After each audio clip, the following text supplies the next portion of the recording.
We look now at race number 7 on the card, and this over the 1650. It's a Class 4, the Spruce Handicap. Nearly Fine, 2 starts in Class 4, and he's run 2 placings as well. Heng's decision up to the 1650 from the 1400 metres. Speaking of the 1400, Speed Feifei, both of his wins have been at the Sha Tin 7 furlongs. Bulletproof gets a wider draw. Circuit Elite comes to Happy Valley for the first time. Go for Tea gets the cheek pieces on. Yichong Warriors on a 10-day backup. The multipliers up to the 1650, and Flash of Famous Tom is a 4-time course and distance winner. He's been out of sorts for a wee while, has Flash Famous. He's dropped 30 pounds coming into this Speed. Feifei likes to go forward to Paul, but course and distance, Happy Valley's always been a bit of a concern. And Big 2 was a leader last start, and then looked to have every chance there. He did, didn't he, Big 2? But I thought Go for Tea, cheek pieces on for the first time. He was right on the pace, and I think he'll happily let the pace go and just settle in behind. He ran well last time. Nearly Fine was almost to win 2 starts ago. Alfie Chan rode the horse that night. He partners him again with the claim this week, and this is what he had to say to Nick earlier today. Alfie, Nearly Fine is a horse that you know very well. He's a horse in good form. How has his work been recently since his last run? He keeps improving, and he keeps getting stronger and stronger. And this time he second start back to Class 4. I think he got a good draw as well, and I think he should be a chance tomorrow. He's a horse that you know very well in work. You've also ridden him the once that the day you rode him, he went very close, and his record over this course and distance is very good.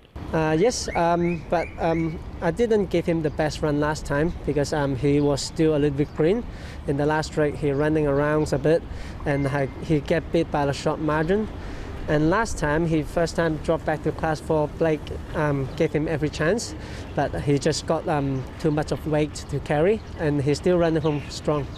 On the subject of weight, how important is it from your point of view, and also Casper, the fact that your £5 comes into play, because it means he'll only carry 128, which has got to be a good thing. Yeah, it's definitely the big help for the horse, because in Hong Kong, this place playing the handicap, so if the horse can have take a bit weight off, and would be a big help for them. And just on where you're drawn as well, you've got a better barrier this time in, which is also a plus point. For sure, that the draw definitely help.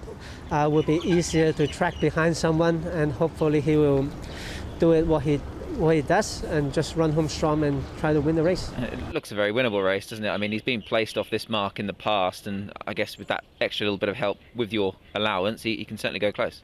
Yeah, for sure. Class 4, he won't stay in the Class 4. I think he got ability to to get to the Class 3, so hopefully we can get the results tomorrow. That's Alfie, who rides the Toppy Nearly Fine. Our second replay, Paul, features a Seaweed Fortune and Packing Famous, who was pretty well supported this night, and he is slowly getting better since his arrival in Hong Kong. He is, isn't he? And look, he didn't get the clearest of runs. He was behind horses here, and you could see him looking for a run and to go back to the inside there. So I'm going to include Packing Famous. Seaweed Fortune's very hard to find. Yeah, he settled midfield, Seaweed Fortune. He wasn't too bad over the final stages, but certainly want to include Packing Famous there. He's trimmed up a little bit since his last start effort as well, where he wasn't too bad there. And finally, Tom, what about Yichong Warrior?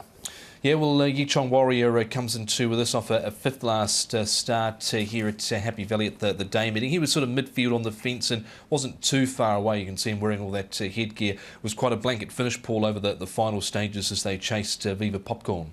Yeah, so it wasn't a bad run from him. He was right on the cusp for me. Didn't quite make it in the end, but the horse has gone quite nice, and he has won about 4 starts ago as well.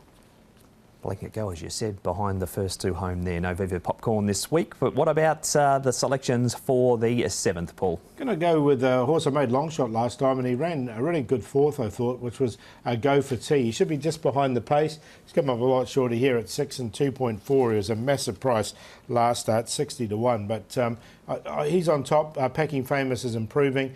Bulletproof, look, a win from him is pretty close. So we'll just need a bit of luck from barrier 10.